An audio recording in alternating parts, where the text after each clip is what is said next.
विहाय कामान्यः सर्वान् पुंसान् चलति निःस्पृहः निर्ममो निरहंकार शांतिम् अधिगच्छति। जिस व्यक्ति ने इंद्रिय तृप्ति की समस्त इच्छाओं का परित्याग कर दिया है, जो इच्छाओं से रहित रहता है और जिसने सारी ममता त्याग दी है तथा अहंकार से रहित है, वही वास्तविक शांति को प्राप्त कर सकता है। तात्पर्य, निष्प्रह होने का अर्थ है इंद्रिय तृप्ति के लिए कुछ भी इच्छा न करना। दूसरे शब्दों में कृष्ण भावना भावित होने की इच्छा वास्तव में इच्छा शून्यता या निष्प्रहता है। इस शरीर को मिथ्या ही आत्मा माने बिना तथा संसार की किसी वस्तु में कल्पित स्वामित्व रखने बिना श्री कृष्ण के नित्य दास के रूप में अपनी यथार्थ स्थिति को जान लेना कृष्ण भावनामृत की सिद्ध अवस्था है।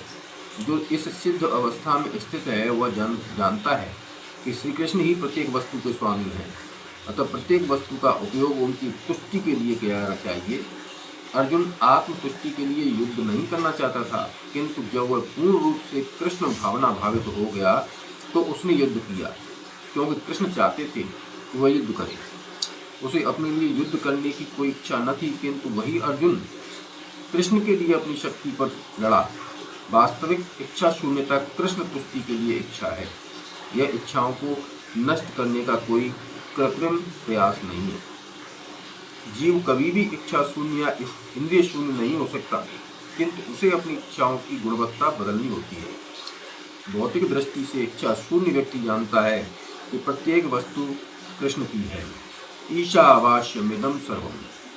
अतः वह किसी वस्तु पर अपना स्वामित्व घोषित नहीं करता।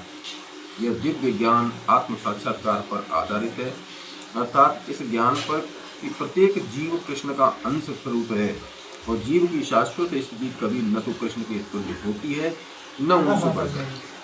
इस प्रकार कृष्ण भावनामृत का यह ज्ञान ही वास्तविक शांति का मूल सिद्धांत है।